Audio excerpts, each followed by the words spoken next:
Hello everyone, welcome to our very first class on child development and pedagogy. I am Damini Bhattav and I am so glad to have you here. In this series, we will break down key concepts that are not only essential for your teaching exam like CTET, TET, but also important for your understanding how children grow, learn, and develop.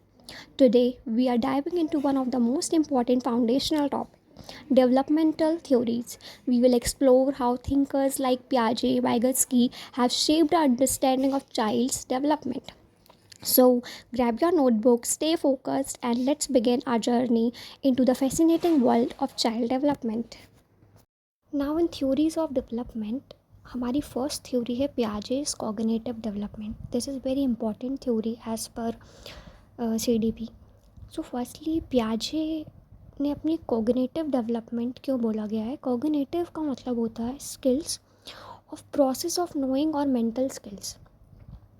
Mental skills related to cognitive हम directly कह सकते हैं brain. जो हम सोचते हैं, are thinking, are thoughts, जो भी मेंटल स्किल के अंदर आता है it is cognitive. Child is born with a mental cognitive. प्याजे ने बोला है कि चाइल्ड जो है वो बॉर्न ही होता है एक मेंटल स्किल, एक मेंटल कॉग्निटिव स्ट्रक्चर को लेकर. और जो उसका एक जो उसका कॉग्निटिव स्ट्रक्चर है, मैक्सिमम ग्रोथ उसकी 14 to 15 ईयर्स में हो जाती है. ये वो कहते हैं they tells about thought of students या चाइल्ड क्या सोचता है, क्योंकि जब बच्चा बॉर्न होता है उसके बाद ही बच्चा सोचना चालू कर देता है.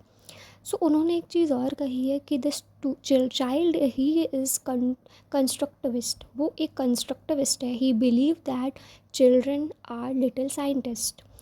वो ये कहते हैं कि चिल्ड्रन एक लिटिल साइंटिस्ट है, क्योंकि आपने देखा होगा जब बच्चा छोटा होता है तो वो खुद ही कुछ ना कुछ एक्टिविटीज़, कुछ ना कुछ थॉट्स अपने अंदर ले आता है. उसके लॉट्स ऑफ क्वेश्चंस होते हैं, क्वारीज होती हैं जब वो बॉर्न होता है. उसके बाद जो उसकी जितनी भी एज बढ़ती जाती है, दे कंस्ट्रक्ट नॉलेज. वो अपना नॉलेज खुद कंस्ट्रक्ट करते हैं, इसलिए उन्होंने बच्चों को लिटिल साइंटिस्ट बोला है. They can think as adult but different kind. इसका मतलब ये है कि उनके थॉट्स और हमारे थॉट्स नंबर में तो सेम ही होंगे, क्वांटिटी सेम होगी.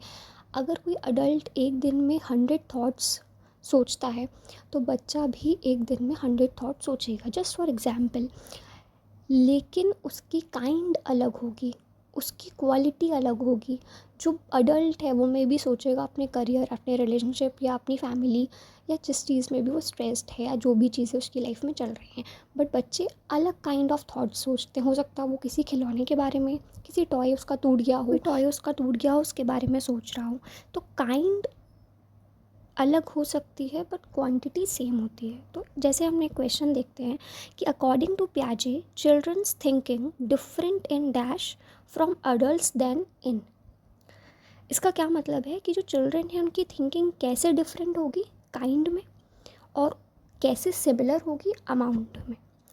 तो यहाँ पे प्याजे ने 4 फैक्टर दिए हैं अपनी थ्योरी के. पहला है मैच्योरेशन, दूसरा एक्सपीरियंस, तीसरा सोशल इंटरैक्शन एंड चौथा इक्विलिब्रेशन.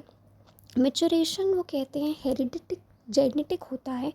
जो सारी चीज़ें वो मेंटली पहले से बॉर्न हुआ है लेके, जो थॉट्स वो बॉर्न लिया है, जो वो कर रहा है, मैच्योरेशन उसके अंडर आता है. एक्सपीरियंस वो कहते हैं कि बच्चा एक लिटिल साइंटिस्ट है, तो जो वो एक्टिविटी जो वो एक्सपीरियंस कर रहा है थ्रू आउट आफ्टर बॉर्न के बाद, जो वो एक्सपीरियंस, जो एक्टिविटी वो परफॉर्म कर रहा है वो उससे सीख रहा है.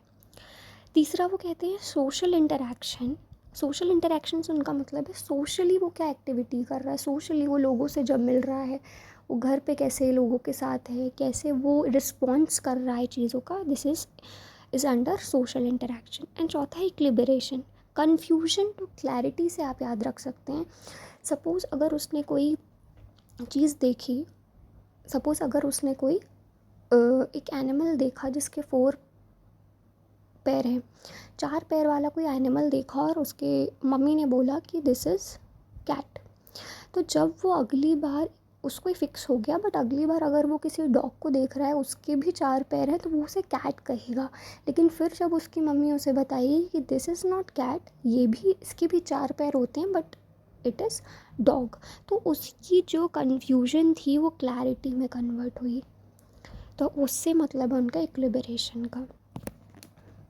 Okay, so that's all for this video. In next video हम स्टार्ट करेंगे स्टेज ऑफ कोग्निटिव डेवलपमेंट, जो स्टेजेस दी थी पियाजे ने. Thank you.